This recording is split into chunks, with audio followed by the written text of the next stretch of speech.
Nous sommes très contents de vous retrouver ce soir, madame, messieurs. Bonsoir, bienvenue sur Innov Télévision, bienvenue dans Samedi Sport. Nous allons parler de Chancel Mbemba ce soir et pourquoi pas de Bosco Moïou. Deux sujets qui ont vraiment frappé la semaine qui se termine demain, bien sûr, parce qu'aujourd'hui nous sommes samedi. Chancel Mbemba qui, après avoir été écarté du groupe, avait été mis en pied. Mais quelle est la situation de ces joueurs? Le capitaine de l'équipe nationale de la République démocratique du Congo, est-ce qu'il reviendra à l'effectif de l'Olympique de Marseille après tout ce qui s'est dit? On va en parler ce soir avec nos invités. Également parler de cette rumeur qui a fait rage, en tout cas, à quelques semaines du démarrage de la Ligue nationale de football. Le président Bosco Moïou serait mis à l'écart par le comité de normalisation dirigé par le président Nsembi Seleloutou. On va en parler ce soir avec nos deux invités. Grâce Diagboma. Bonsoir. Bonsoir Joyce et bonsoir aux téléspectateurs d'Innov. Vous allez bien quand même? Oui, ça va, on tient le coup par la grâce de Dieu. On est là pour parler sport, comme vous venez déjà de énumérer deux sujets qui ont fait l'actualité au courant de la semaine. On est là pour ça et j'espère bien qu'on va passer des très bons moments. Très bons moments, bien sûr. On va le passer ensemble en compagnie de nos téléspectateurs, le fidèle de notre émission Samedi Sport, chaque samedi à 21h50. Et ce soir, pour vous, Patrick Bouéré. Bonsoir. Bonsoir à Tonton Joyce, bonsoir également à Gracia Obama, bonsoir également aux amis téléspectateurs. 2 semaines d'absence sur le plateau d'Innov Télévision. Je suis très content de me retrouver encore à vos côtés pour parler sport et j'espère qu'on va donner les meilleurs de nous ce soir. On a eu de bonnes raisons de vous rappeler ce soir pour parler de ces deux grands sujets de la semaine. On va débuter avec Chancel Mbemba, sa situation au sein de l'Olympique de Marseille. Est-ce que ça va se décanter? Est-ce que ça va s'empirer? Chancel Mbemba, est-ce que sera-t-il libéré par la formation de l'Olympique de Marseille? On va suivre cet élément concocté par Sam Moutoni. On se retrouve juste après.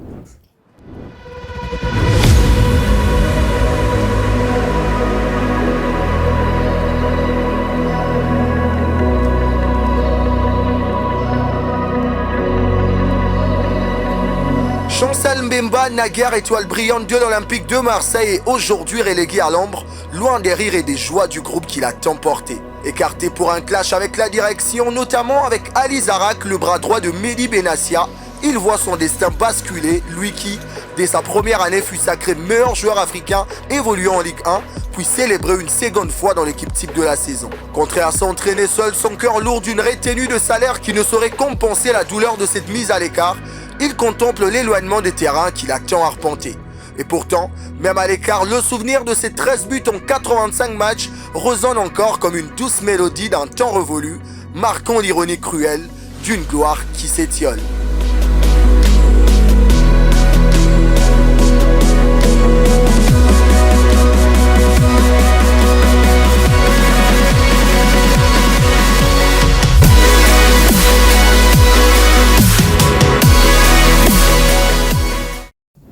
Nous sommes de retour sur ces plateaux. On va entamer avec notre premier sujet de la soirée. Chancel Mbemba, joueur de MK Étanchéité Anderlecht, Newcastle, FC Porto, est actuellement lié avec Olympique de Marseille.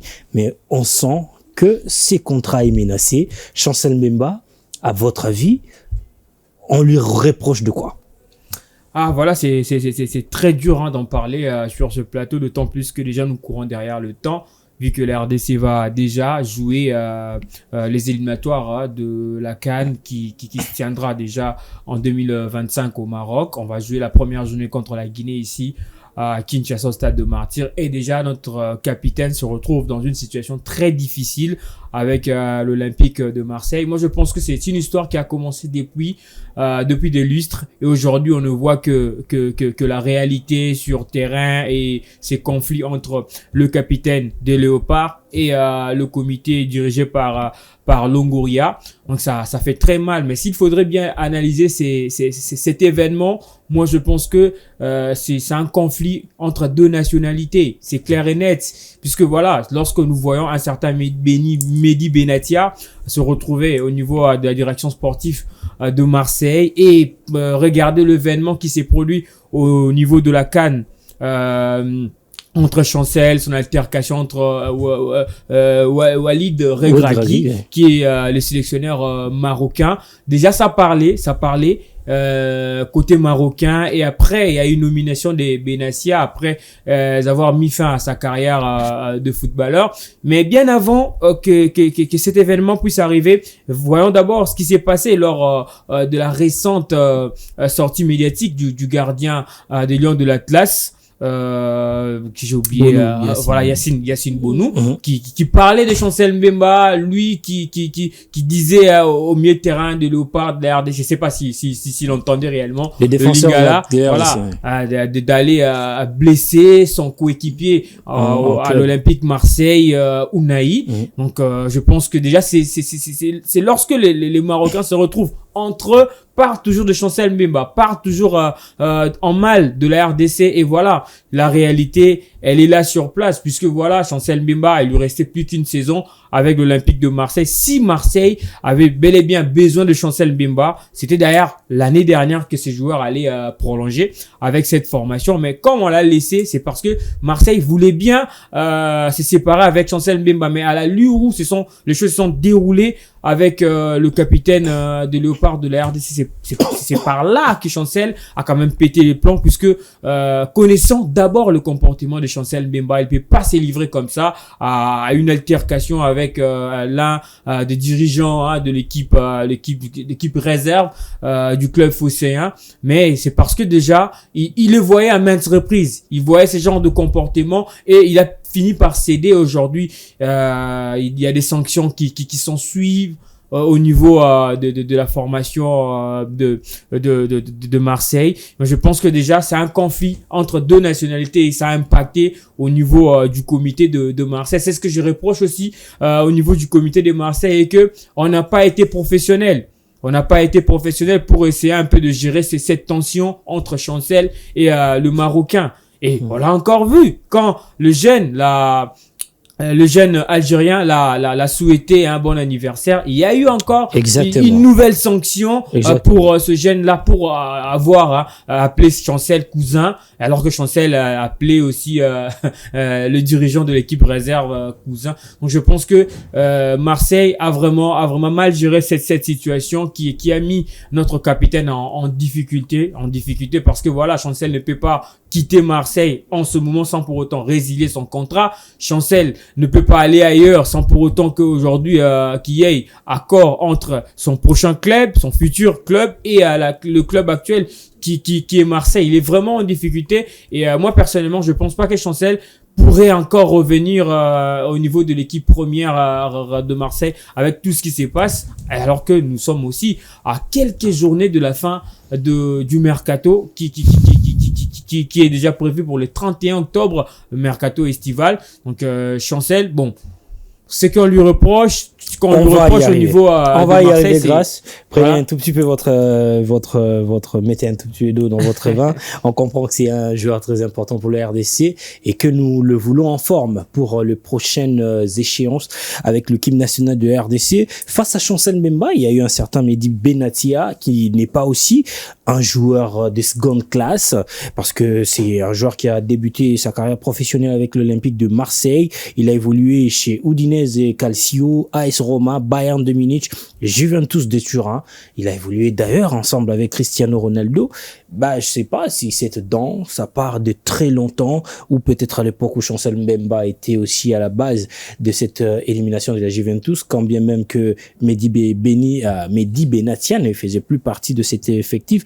Mais Chancel Mbemba, c'est quand même ses défenseurs qui a su stopper Cristiano, Messi, Mbappé, Neymar. À lui tout seul, il représente une muraille qui peut sauvegarder, en tout cas, la cage de Marseillais. Pourquoi, en ces moments où les choses se précisent, on veut se débarrasser de son meilleur défenseur? Plusieurs situations s'accumulent pour parler de ces problèmes entre Chancel Mbemba et la formation de l'Olympique de Marseille. À part tout ce que Grâce a pu signifier, il faut rappeler que Mehdi Benatia fut le capitaine des Lions de l'Atlas du Maroc. Il Exactement. a évolué avec cette sélection depuis longtemps et je sais que les tensions lors de la Coupe d'Afrique des Nations n'est pas passé inaperçu de la part des Mehdi Benatia. Mais moi, j'aimerais évoquer aussi cette situation en termes de gestion de contrat avec les clubs européens. Même Kylian Mbappé en a fait les frais à un certain moment du côté du Paris Saint-Germain, si je me rappelle. Kylian Mbappé qui ne voulait pas prolonger avec les Paris Saint-Germain et il y a eu cette situation où il restait à tout moment sur le banc de touche. Question de faire pression aux joueurs pour qu'ils puissent prolonger les contrats avec les clubs de Paris. Et c'est presque la même chose avec Chancel Mbemba, puisque les temps a été déjà lancé dès la reprise des entraînements avec la formation de l'Olympique de Marseille. Il arrive comme ça après le vacances, on lui dit qu'il doit s'entraîner avec l'équipe de la réserve. Donc là, c'est déjà une situation très compliquée pour un joueur cadre de la formation de Marseille. Capitaine, il a fini capitaine. Oui, bien sûr. Voir une telle décision, ça commence déjà à jouer. C'était aussi le cas avec Dimitri Payet. Effectivement. Donc c'est une très très mauvaise manière de gérer l'effectif de la part des Benatia et des Pablo Longoria. Il faut ajouter encore l'arrivée de Roberto De Zerbi à la tête de cette formation de Marseille. De Zerbi a plus d'affinité avec Walid Regragui. On parle bien sûr de Mehdi Benatia, mais lui aussi a beaucoup d'affinité avec Walid Regragui. Donc Chancel Mbemba s'est retrouvé étouffé à côté de Mehdi Benatia et de Roberto De Zerbi. Et il cherchait comment s'en sortir. Donc Pablo Longoria, un très bon ami à Benatia et aussi Roberto De Zerbi et Benatia encore qui est le capitaine des Lions de l'Atlas.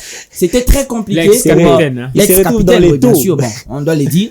Il se retrouve très coincé et c'était une situation très difficile pour Chancel Mbemba qui semble ne pas vouloir prolonger les contrats avec l'Olympique de Marseille. Mais cette situation n'est pas bénéfique pour Marseille. Pourquoi? Parce que avec les standings de Chancel Mbemba, le club cherche, s'il n'est pas prolongé son contrat, peut-être gagner quelque chose en termes des revenus. On doit se le dire parce que Mbemba c'est parmi les joueurs qui sont sollicités de partout en Europe, mais tellement qu'il refuse de prolonger son contrat avec Marseille, il commence à chercher des mécanismes pour les contraindre au fait à venir prolonger son contrat avec l'équipe de Marseille, ce qui est une situation qui est irrégulière. Et pour Chancel Mbemba, moi je pense, s'il avait des bons conseils, il doit à tout prix saisir les syndicats des joueurs, surtout en France. Ces syndicats est vraiment très actif. Ces syndicats peuvent les conseiller pour suivre une procédure, une contestation par exemple au niveau du club, une contestation pour démontrer au club que la procédure entamée pour les sanctionner n'était pas une bonne procédure. Et si la procédure ne tenait pas, Chancel Mbemba peut recourir aux instances judiciaires pour porter l'affaire, surtout au tribunal du travail, parce que là, il se retrouve dans un contrat du travail. Il peut porter l'affaire au niveau du tribunal du travail pour démontrer que la sanction infligée par la formation de l'Olympique de Marseille n'est pas une sanction régulière et ça peut entraîner à des dommages et intérêts, je l'ai dit bien, à l'encontre de la formation de l'Olympique de Marseille s'il s'avérait que la procédure entamée pour suspendre Chancel Mbemba était une fausse procédure. Et si le tribunal confirme encore que la procédure était irrégulière, Mbemba peut se retrouver à résilier son contrat et aller signer avec les clubs qu'il veut. Est-ce que le fait d'appeler son entraîneur cousin, est-ce que cela peut faire objet d'une sanction et où on parlerait d'une faute grave? Comme je l'ai dit dès l'entame, il fallait bien gérer cette histoire. Voilà. Au-delà de cette altercation, de cet échange musclé entre les deux personnes, Chancel, quand même, c'est un nom au niveau de Marseille. C'est parmi le star de cette équipe. Je dirais même, c'est la star de cette formation durant 2 saisons. Mais la manière dont le comité Longoria a géré cette situation, c'est comme si Chancel était d'abord un joueur de seconde zone. Parlons d'abord de ce que Patrick était en train de dire au début de la saison. Là, il y a un nouvel entraîneur qui arrive. Et du coup, Chancel s'entraîne, je pense, que 2 semaines. Et après, directement, on le met à la disposition de l'équipe réserve pour un joueur qui vous a fait 2 saisons de rêve. Au niveau de la charnière centrale, il a aligné des performances en performance. Directement, vous les mettez au niveau de l'équipe réserve. Moi, je pense que c'était pas une très bonne chose. Certes, Marseille, déjà, même le supporter, l'air souhait était de voir Chancel Mbemba évoluer ailleurs parce que garder Chancel, ça coûtait tellement cher à cette équipe puisqu'il gagne au-delà des 3 millions d'euros et les garder, d'autant plus que cette saison Marseille ne va jouer que la Ligue A. Il n'est pas engagé aux compétitions des interclubs de l'UEFA. Donc ce n'est pas vraiment une bonne chose de garder Chancel. Il faut les libérer, oui, mais directement le mettre à la disposition de l'équipe réserve. C'est comme si on le paye à monnaie des singes au-delà de tout ce qu'il a fait dans cette équipe-là de Marseille. Ce n'est pas une très bonne chose. Et derrière cet échange-là, je pense qu'on devrait entendre les deux parties. Ce n'est pas pour rien que Chancel Mbemba s'est mis en colère contre le responsable de l'équipe réserve. C'est parce que ça en est trop, puisque connaissons déjà Chancel, sa façon de gérer, sa façon de voir les choses et surtout son mental. C'est un gars qui a le mental fort et directement cédé face à ces responsables de l'équipe réserve de Marseille. Je pense que ça s'est cumulé déjà de problème en problème et voilà, ce jour-là, Chancel a risqué à péter le plan et du coup il lui a parlé. Je pense que il fallait bien gérer cette histoire du côté de l'Olympique de Marseille et ne pas payer Chancel Mbemba à monnaie des singes parce que voilà, d'autant plus que Chancel Mbemba est vraiment l'image de l'Olympique de Marseille. On l'a vu, juste après cette histoire, il y a plusieurs abonnés qui sont qui ont quitté la page de l'Olympique de Marseille. On a vu même l'impact de cette histoire sur les réseaux sociaux. Combien d'abonnés l'Olympique de Marseille a perdu sur le sol africain? Précisément en République démocratique du Congo, beaucoup. Et l'Olympique de Marseille a fait encore exprès de ne même pas souhaiter joyeux anniversaire Chancel Mbemba, qui est né un certain, je pense, 8 août dernier. On l'a pas souhaité. On l'a pas souhaité. Pourquoi? Parce qu'il y a des problèmes. On avait peur d'essayer d'avoir des sanctions. Non mais souhaiter à Chancel Mbemba joyeux anniversaire a coûté quelques jours de suspension à un jeune. Non mais ça c'est le club qui souhaite à son sociétaire. Ah, il est lié au club. Ce n'est pas que c'est avec les clubs qu'il a des embrouilles. Hein. Voilà, il a des embrouilles, c'est vrai, mais ça c'est une sanction. Comme c'est une sanction disciplinaire, ça reste là. Je pense que vous êtes père de famille, aujourd'hui tu peux sanctionner ton enfant. Cela n'exclut pas que tu puisses payer le frais scolaire pour ton enfant. Et ce que fait Marseille, c'est payer Chancel à monnaie des singes. Et aujourd'hui, on le voit, c'est vraiment exposé sur la place publique. Et ce qui dérange plusieurs Congolais, moi, à mon humble avis, c'est si cette histoire terminerait de cette façon, moi, j'aimerais voir Chancel Mbemba évoluer ailleurs et laisser Marseille. On va voir la suite des informations, comment ça y est, mais vous avez... j'aimerais rajouter un petit truc, en fait. En termes de sanctions disciplinaires, ce qui s'organise au sein du club, c'est l'employeur, en l'occurrence l'Olympique de Marseille, qui est l'employeur de Chancel Mbemba, qui doit juger quel comportement qui est jugé inacceptable pour sanctionner son joueur. Mais à un certain moment, l'appréciation est laissée à la juridiction. C'est là où j'ai dit que Chancel Mbemba doit être bien conseillé, puisque la raison qui a poussé l'Olympique de Marseille à sanctionner Chancel Mbemba ne tient pas debout. Parce que lorsqu'on appelle quelqu'un cousin, ça ne signifie pas que c'est le manque du respect.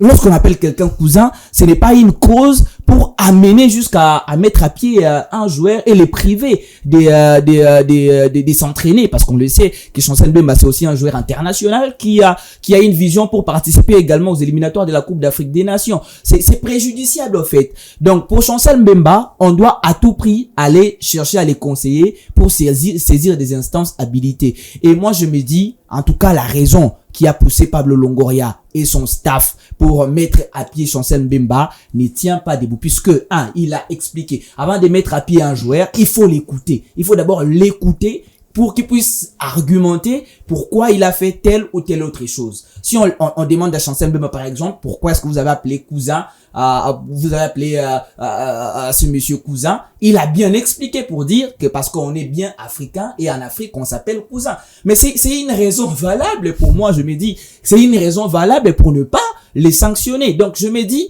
que l'effet pour l'Olympique de Marseille de sanctionner avec les trucs de dire qu'il a appelé l'autre cousin, c'est juste une manière de se cacher, parce que la vraie raison n'est pas celle avancée par Pablo Longoria.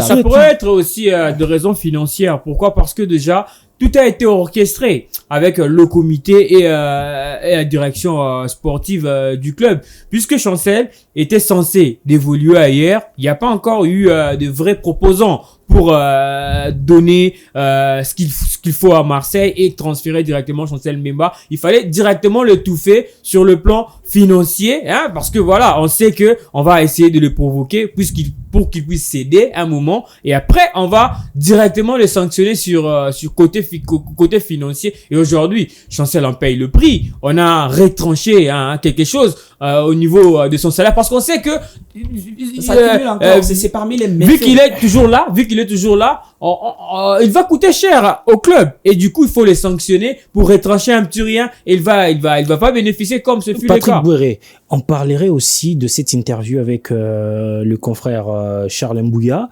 où Chancel Mbemba parlait de l'état d'esprit dont il a découvert, si je peux le dire comme ça, au sein de l'Olympique de Marseille. Il a dit, lui, à Porto, chaque année, on joue les titres.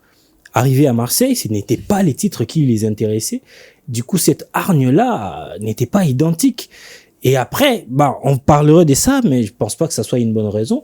Mais est-ce que on peut aussi se baser sur ça pour dire que Chancel Mbemba doit être un joueur indésirable pour une saison aussi cruciale pour Marseille? Moi, je ne pense pas. Ça ne doit pas être une raison valable. Pourquoi? Parce que le joueur s'est exprimé à cœur ouvert. Je ne vois pas où l'Olympique de Marseille a été offensé par ce que Chancel Mbemba a dit chez notre confrère Charles Mbouya. Il a bien dit que du côté de l'Olympique de Marseille, et il a raison, on les voit, du côté de la Ligue 1 à McDonald's actuellement, où l'Olympique de Marseille ne joue plus les titres. Ça fait plusieurs saisons. En termes de vision, en termes d'ambition, l'Olympique de Marseille est loin de la réalité. Et lui, c'est un joueur de haut niveau. Grasse l'a bien souligné, que c'est un joueur qui aimait plus se retrouver, jouer plus la Ligue des Champions avec Porto, on l'a dit, atteindre même l'étape des quarts des finales et jouer face à des grands joueurs. Mais il se retrouve dans un effectif où il doit à tout prix à un certain moment lutter et jouer les ventres mous du classement. C'est très compliqué.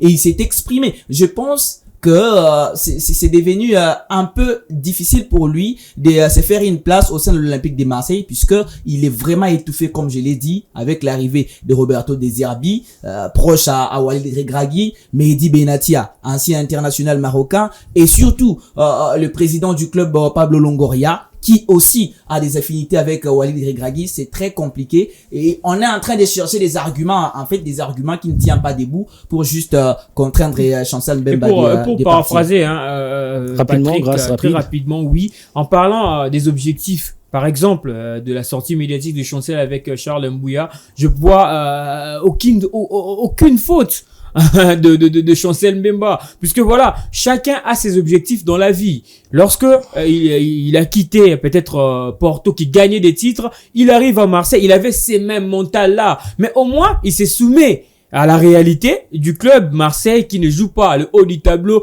directement, qui est en train de faire le trouble fête, voir Paris peut-être gagner le titre après, mais ce n'est pas l'objectif premier de cette équipe. Il s'est soumis, mais est-ce qu'on peut se cacher derrière ces propos-là pour étouffer ces talents qui n'est pas seulement un talent congolais, mais qui représente l'Afrique en général? Il a été quand même meilleur joueur africain évoluant au niveau du championnat français. Ce n'est pas n'importe qui.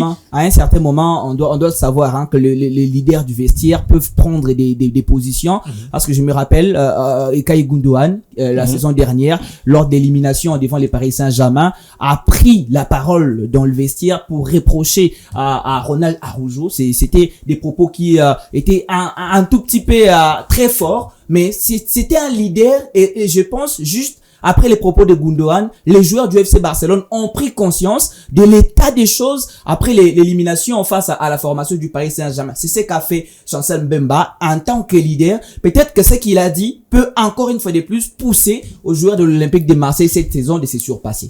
La saison dernière, grâce à Koubamondouar, on a évolué. On a évolué avec l'émission.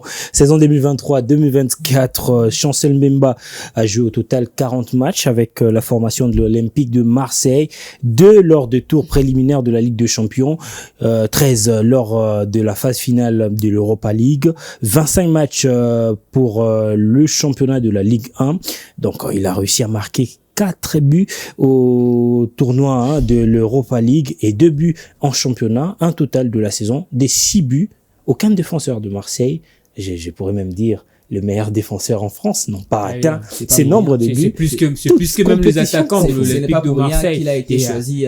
Et ces joueurs est dans les annales de ces clubs phocéens. Si vous regardez, il est le meilleur buteur parmi les défenseurs de Marseille, de l'histoire de Marseille au niveau de la Coupe d'Europe. C'est quand même quelqu'un qu'on doit respecter parce que voilà, c'est toute l'Afrique qui est mis de côté et un gars comme Chancel Mbemba, il vaut vraiment beaucoup pour cette équipe-là de Marseille. Au moins le respect, c'est ce que nous demandons à cette formation. Certes, on va suivre ce dossier de près, mais moi, je préférerais que ce joueur ne puisse pas évoluer dans cette équipe parce que ça, c'est payer un talent immense comme ça à monnaie des singes.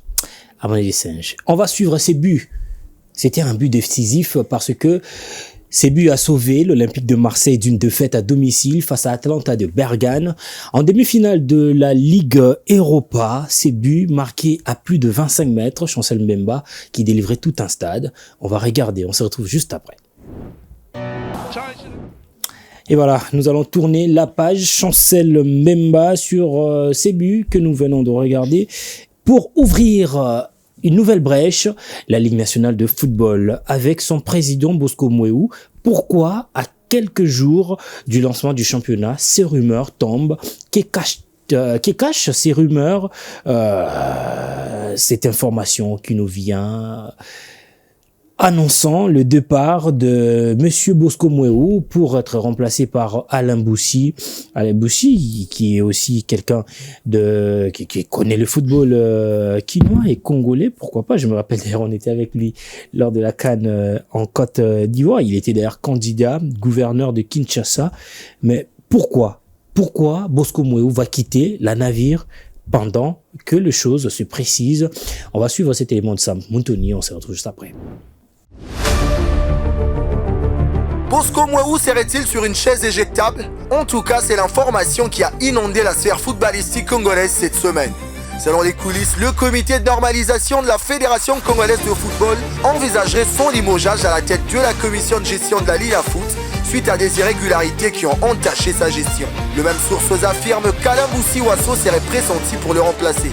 Ancien conseiller principal à l'Assemblée nationale et 2 fois directeur de cabinet au ministère de l'Environnement, Boussi Wasso a également occupé le poste de directeur général adjoint de l'autorité de régulation de la sous-traitance dans le secteur privé ARSP. Par ailleurs, il joue un rôle actif dans le sport en tant que conseiller de l'Africa Club et premier vice-président du comité national de soutien aux léopards. Si ces informations s'avèrent vraies, elles pourraient entraîner des répercussions majeures sur l'organisation du championnat national dont la 1e édition pointe à l'horizon. Mais pour l'instant, le futur de la gestion de la Ligue nationale de football reste en suspens.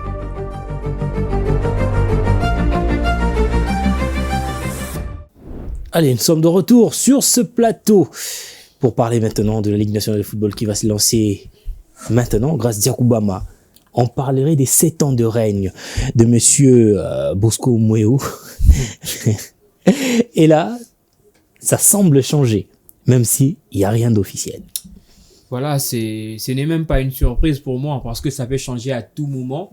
Bosco Mouéou, qui est président de la Ligue nationale de football, sans mandat. Il n'a pas de mandat, hein. Il a été nommé. Je pense que à n'importe quel moment, on peut toujours le remplacer de la même manière. Sans passer par l'Assemblée générale. Sans passer par l'Assemblée générale, parce qu'il n'a pas de mandat. Ce n'est pas un comité, c'est une commission mise en place par l'ancien président de la FECOFA. Et moi, ça me surprend pas qu'on se réveille un bon matin et puis le Connor passe par nommer un nouveau président de la Ligue Foot. Mais bon, voilà, je pense que c'est normal. Mais le plus dur à faire, c'est d'organiser les élections. D'abord, au niveau de la Ligue Foot, pour que l'on sache quand même les mandats de tout un chacun. Parce que si tu fais 4 ans, on peut encore convoquer les élections et après voter un nouveau président. Puisque à la ligne où vont les choses, ça peut aussi surprendre les gens parce que c'était une rumeur. Oui, ça a pris tout le monde à contre-pied, mais attention, on ne sait pas ce qui se cache derrière. Aujourd'hui, c'est quand même une vague qui arrive, mais demain, on ne sait pas ce qui attend le président de la Ligue Foot. Mais moi, ça me renvoie à faire aussi le bilan du président actuel de la Linafoot. Depuis qu'il est là, certes, on parle de la Linafoot, mais le niveau du football congolais a régressé carrément. A vraiment régressé. Il suffit juste de voir l'image du championnat organisé la saison dernière. Ce n'était pas attirant. On a vu de classicos comme V-Club, Toubissa Mazembe au stade de Martyrs de la Pentecôte. Ça s'est joué dans cette phase fatidique de play-off où les stades étaient quasiment vides. Pas un très beau spectacle, pas des stars au niveau du championnat national. Est-ce que c'est vraiment la faute à cette commission? Non, mais je pense que la responsabilité en termes de faute. Où vous situez vraiment le problème? Non, mais puisque je vais vous relancer. Je pense très bien les années 2014-2015, lorsque nous débutions ces métiers, nous fréquentions les stades à tout moment. On voyait le match de Renaissance même à l'Epefkin qui faisait de sold-out incroyables. Renaissance est arrivé avec cette vague au niveau de la Ligue 1. Renaissance a réveillé de clubs comme Daring, V-Club, qui étaient vraiment somnambules à cette époque-là. Et après le départ du président Jeff Kapondo, arrivé de Bosco Mouéou, c'est là où je vous rejoins. Le football de la RDC a commencé à régresser. Mais j'aimerais savoir où exactement vous situez le problème. Le problème se situe au niveau d'abord de l'organisation du championnat. On peut pas se voiler la face pour le dire. Quand Bosco Mouéou est arrivé, il avait d'ailleurs trouvé une formule où on jouait le play-off. Mais du coup, on a arrêté avec cette formule et du coup, on a adopté un formule avec 20 clubs. C'était d'abord 16, après 20 par la suite. On jouait une phase directe. Déjà, ça posait problème. Et avec Bosco Mouéou, quand on avance, on a connu des problèmes de transport parce qu'on jouait cette formule-là. C'est l'organisation qui posait énormément de problèmes. Et aussi, quand on regarde l'irrégularité du championnat, le non-respect du calendrier, on l'évoquait à tout moment. On peut vous programmer un match pour demain. Vous arrivez aujourd'hui, il y a une conférence de presse d'avant-match. Et après, demain, le matin, on vous informe que le match est reporté pour une date ultérieure. Et surtout, au niveau de l'élaboration du calendrier du championnat. On programme un club pour 2 matchs à 2 jours successifs. Vous voyez déjà, donc c'est tout. Cette organisation-là, déjà au niveau du championnat national, ça posait énormément de problèmes. Et du coup, quand vous êtes président de la Linafoot, oui, Bosco Mouéou, je pense qu'il a beaucoup fait aussi en termes de réforme. Je vais revenir en termes de réforme, mais parlons d'abord de ce qui tue le championnat national. Vous avez qu'un seul sponsor qui prend l'otage de tout un championnat, comme la Linafoot. Vous n'avez qu'un seul sponsor et vous ne poussez pas le club à aller de l'avant. Je pense que c'est ça aussi qui a tué. Et le club ne bénéficie pas de cette lumière dans le sponsor. Et il y a 1500 000 pour le vainqueur et le deuxième, troisième et même le participant. Vous savez, avec vous savez, si l'homme était quand même rigoureux envers le partenaire au niveau de la Linafoot, je pense que tout le club allait allait bénéficier de l'argent de ce sponsoring, parce que ça va stimuler le club à jouer la Ligue 1, parce que lorsque nous atteignons la barre de la Ligue 1, nous allons par exemple toucher 10 000 par club. Ça va quand même booster et ça va aider les dirigeants à aller puiser quand même quelques talents un peu partout en République démocratique du Congo pour renforcer ce championnat national. Mais on ne voit pas assez des réformes en ce qui concerne ce championnat national. Oui, aujourd'hui il y a la conférence de presse d'avant-match, où avant il y en avait pas. Il y a les accréditations pour le journaliste. On félicite. C'est sous l'ère Bosco Mouéou où vous avez une accréditation pour toute une saison. Là, c'est une très bonne chose. Mais au niveau de l'RDG, Bosco Mouéou est arrivé en 2017. C'est en 2018 que V-Club a joué la finale de la Coupe de la Confédération. Je pense que c'est le dernier club à atteindre la finale d'une compétition des interclubs de la CAF. Mazembe qui va atteindre le demi-finale de la Coupe de la CAF en 2019.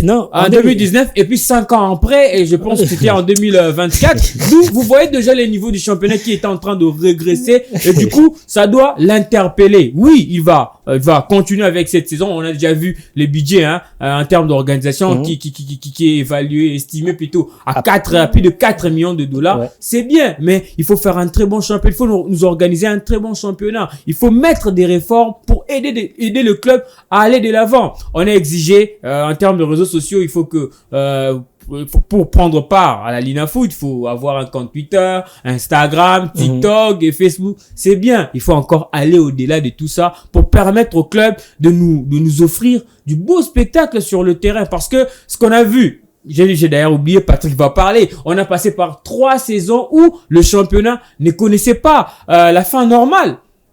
Et même vous imaginez, et même une saison ça nous a causé du tort et vous allez voir même la contre-performance de la RDC lors du CHAN 2023. C'était 2022 qui s'est joué en 2023 en Algérie. C'est toujours la Ligue nationale de football qui s'est arrêtée au mois de décembre et après on a pu jouer jusqu'à la fin de l'année. Jusqu'à la fin de l'année et les joueurs non. Ils ont privé au public, aux joueurs, à tout le monde. Le football, c'était aussi en partie. C'est une interpellation. Pour le comité, la commission d'ailleurs, Bosco Mouéhou, et aussi au CONOR, de nous organiser les élections en ce qui concerne la Linafoot. Si Bosco Mouéhou va être le président, qu'on connaît quand même son mandat, et des 4 ans, il va travailler et après laisser la place aux autres.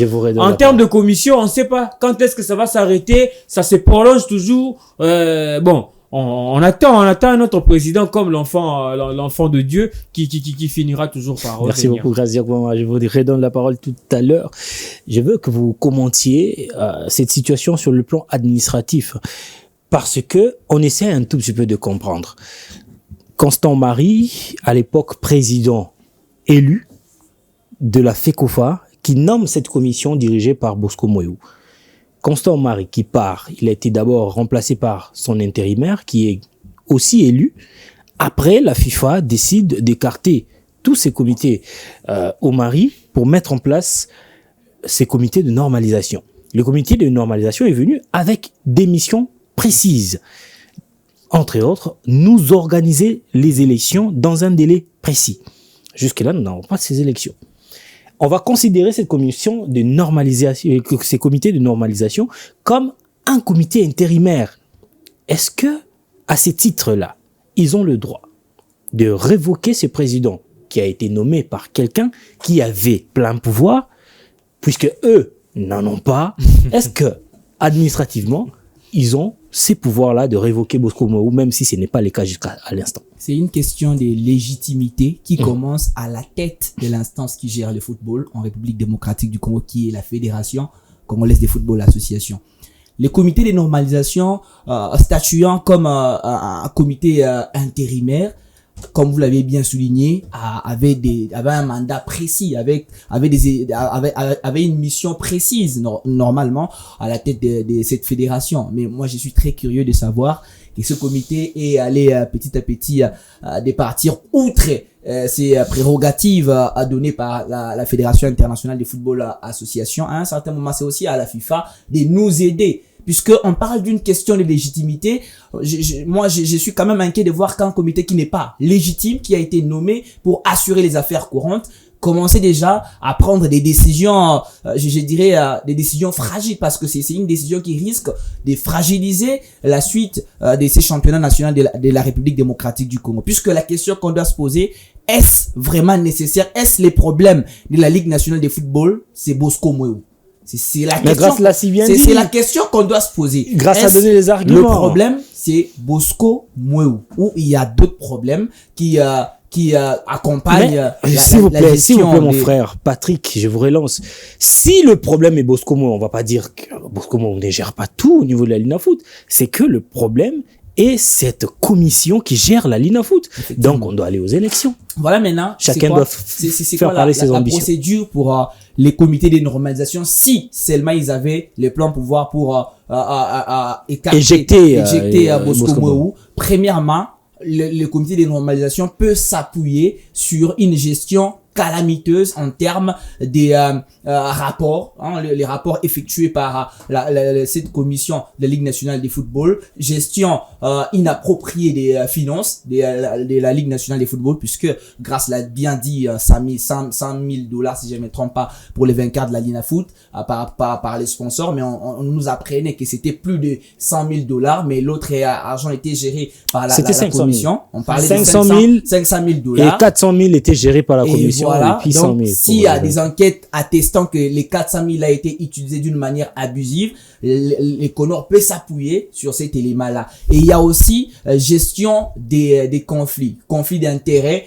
entre clubs. Là, c'est vraiment les points que je vais m'appuyer, puisque on doit se les dire, depuis que la Ligue nationale de football a pris fin la saison dernière, jusque-là, les classements officiels n'est pas encore sorti. Ça, on doit se les dire. Jusqu'aujourd'hui, il y a encore des dossiers qui traînent au bureau. Il y a la formation des Célestes qui avait accusé les derniers clubs Motema Pembe d'utiliser des joueurs litigieux. Il y a aussi les Aigles du Congo qui se retrouvent dans cette situation, appuyant notamment la requête de la formation des Célestes FC. Mais quand on parle des conflits d'intérêts, ce n'est pas seulement la saison dernière, même les saisons qui venaient de s'écouler. On a vu des clubs qui devraient descendre en deuxième division pour laisser la place aux autres. Mais ces clubs-là ne se sont pas retrouvés en première division. Pourquoi? Puisque la commission de la Ligue nationale de football avait décidé justement de donner des faveurs à certains clubs qui devaient descendre, qui n'ont pas justement réalisé cette situation-là. Donc moi je me dis qu'il y a conflit d'intérêt. Si les Conors s'appuient par rapport à cet élément-là, j'ai dit oui, ils sont dans la règle. Mais si cette procédure-là n'est pas respectée, je dirais que c'est une décision. Pour vous appuyer, d'ailleurs, pour cette saison qui va commencer dans quelques semaines, on connaît pas le nombre de clubs qui vont y prendre part. On parle de 26 clubs. La date n'est pas connue. On alors parlerait que la saison passée, on parlerait de 26 clubs, alors que déjà on connaît de l'avance, on connaît le club qui ont été relégués au niveau de la Ligue 2. Mais on nous apprend déjà dans le coulisses que ces clubs-là ne seront plus relégués, ils seront reconduits et les clubs qui ont fait leur montée au niveau de la Ligue 1 vont continuer et on aura un groupe de 13 clubs, si, bon, ce n'est pas encore officiel, mais est-ce que on apprend? Jusque-là, on ne connaît même pas la formule, on ne connaît pas le nombre de clubs, on ne connaît pas la date du début du championnat. C'est quand même mais il n'y a pas de sponsor, il n'y a pas d'argent, il n'y a rien, il n'y a pas de non, mais on va lancer la saison comme ça. Les sponsors vont venir quand il y a l'organisation, quand il y a du sérieux, comme il l'a dit, en termes de conflit d'intérêt. Et le Daring Club Motema Pembe aujourd'hui, si on essaye vraiment de statuer sur le cas du Daring Club Motema Pembe, moi je vois ces clubs-là se retrouver même au niveau de la Ligue 2. Pourquoi aujourd'hui on essaie de gérer cette histoire et pour ne pas créer trop de problèmes à cette équipe. Non, d'abord on va faire toute une émission sur le Daring Club Motema Pembe. Je pense bien ça va se faire la semaine prochaine si seulement Dieu nous garde en vie. On va parler de tout ça là et aussi le faute grave que commettent ces comités de normalisation sur le dossier Daring. On va amener les dossiers. Tout commence aussi au niveau de la Ligue Foot. Ouais, on va donner d'abord la parole. Il doit finir son on parle d'un championnat où les champions n'ont reçu aucun sou. La saison dernière, les TP Mazembe qui a terminé champion de la République démocratique du Congo, 0 francs. Il y avait pas de sponsors. Ah bien sûr. Mais il y avait un petit podium au niveau de Kamalondo où il y avait un sponsor derrière. Quand on parle de gestion, c'est vrai. Oui, bien sûr. Il y avait un podium.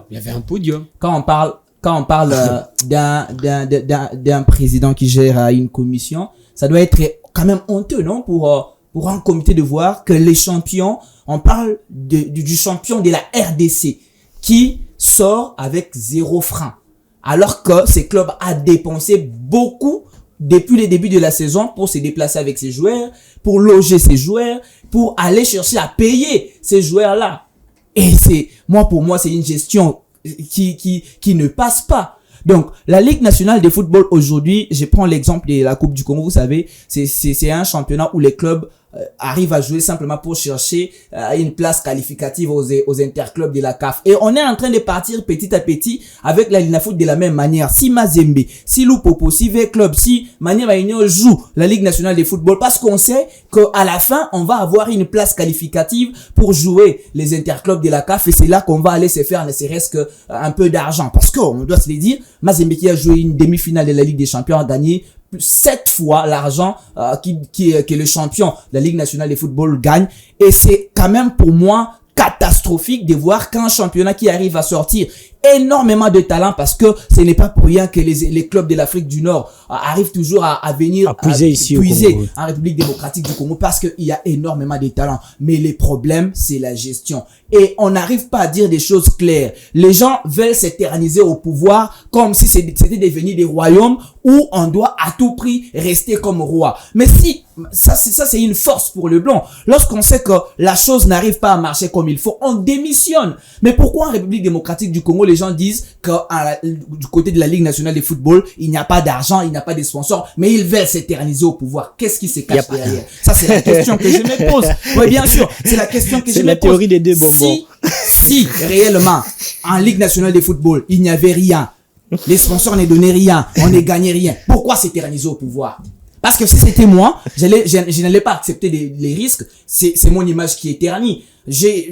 Boscomo, c'est quelqu'un qui est ambitieux, qui peut avoir d'autres postes, un éminent avocat, sur le plan politique ou sur le plan social en République démocratique du Congo. Donc, il doit tout prix voir aussi son image. Si, je m'adresse à lui, si il se sent qu'au niveau de la Ligue nationale de football, il n'y a pas d'argent comme il l'a dit, alors qu'il n'a qu'à démissionner. Il n'a qu'à démissionner. Qu'il laisse aux gens qui vont. Et surtout un tout 2 minutes, message, à la en ce qui concerne le Conor. Je l'ai vu aussi 2 minutes. Il y a quelques temps. Le Conor, la mission du Conor en RDC, c'est d'abord de faire le réforme en ce qui concerne le football congolais. On avait donné d'ailleurs la date pour les élections de la Linafoot. Vous vous souvenez, c'était l'année dernière. On a reporté jusqu'aujourd'hui. On ne fixe même pas une date. On a même annulé ce qui s'était fait avant. On a annulé ce qui s'était fait avant. La commission électorale a été récemment même, pour les PEFKIN, on a encore annulé les élections. On a annulé la date des élections. On l'a renvoyé. Je pense c'est inédit. On ne veut même pas parler des élections. On ne veut même pas parler des élections. Alors que le Conor, quand ce comité est arrivé, tout le monde avait applaudi parce que on sentait c'est cette réforme-là du football congolais. Mais on revient à un ancien système où on s'est fait amis à certaines ligues, et aujourd'hui on se retrouve dans cette situation, alors que les Conor doivent prendre les choses en main pour convoquer d'abord les élections. On parle de Bosco Mouéou qui allait être chassé comme à la tête de la Linafoot un bon matin. Mais il faut qu'il y ait des élections. Qu'il a peut-être ses 5 ans, il fait ses 5 ans, et après quelqu'un d'autre va venir, on essaie de le voter, après il dirige. Mais si on part toujours comme ça, je pense que même, je crains haut et fort que le Conor lui-même peut faire 5 ans dans ce pays, parce que il y avait même des élections qui devraient être convoquées l'année dernière pour la FECOFA, mais on l'a renvoyé. Cette année, on n'en parle plus, et peut-être l'année prochaine, on en parlera aussi plus, puisque déjà, on va jouer la CAN au niveau du Maroc, si seulement si les RDC arriveraient à se qualifier. Merci beaucoup, Gracia Obama. On sent qu'il y a la matière, on sent que tout le monde veut parler, veut mettre un mot sur ces dossiers, mais on n'a pas assez de temps pour en parler. Nous sommes malheureusement arrivés à la fin de notre émission. Merci Grace, merci Patrick Bouéré, merci à vous fidèles téléspectateurs de rester toujours branchés sur Innov Télévision et surtout chaque samedi à partir de 20h50 pour suivre Samedi Sport. On se retrouve la semaine prochaine avec le même plaisir pour un tout nouveau numéro. D'ici là, portez-vous bien. Ciao.